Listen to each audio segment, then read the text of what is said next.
UP Bihar भी हिलाने आ गई। दोस्तों सुपरस्टार पवन सिंह के छोटे भाई ऋतिक सिंह का भोजपुरी गाना यूपी बिहार को हिलाने आ गई यूट्यूब पर खूब धमाल मचा रहा है। भोजपुरी सिनेमा का नाम बन चुके पावर स्टार पवन सिंह अपने बेहतरीन आवाज के लिए जाने जाते हैं। उनकी आवाज में ऐसा जादू है जो बड़े बड़े लोगों को भी दीवाना बना देते हैं। उन्होंने भोजपुरी इंडस्ट्री में एक से बढ़कर एक गाने और फिल्में दी हैं, लेकिन उनके छोटे भाई ऋतिक सिंह ने भोजपुरी जगत में राज करने की ठान ली है।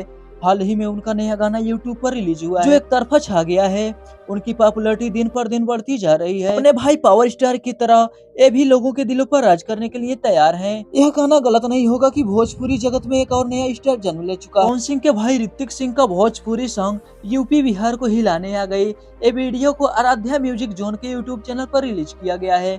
वैसे तो जब गानों के जरिए यूपी और बिहार को हिलाने की बात होती है तो हिंदी फिल्मों में भी कई गाने मिल जाएं। इनमें से सबसे पॉपुलर शिल्पा शेट्टी का गाना मैं आई हूँ यूपी बिहार लूटने है। इसी तर्ज पर पवन सिंह के भाई ऋतिक सिंह और गाना लेकर आए हैं। दोनों की जोड़ी ने इस गाने के जरिए धमाल मचा दिया है। ऋतिक सिंह का आवाज पवन जैसा तो नहीं मगर रितेश पांडे जैसा लग रहा है, जो काफी मधुर गाना है। दोस्तों फिलहाल के लिए बस इतना ही। मिलते हैं किसी और मजेदार और धमाकेदार वीडियो के साथ, तब तक के लिए जय हिंद।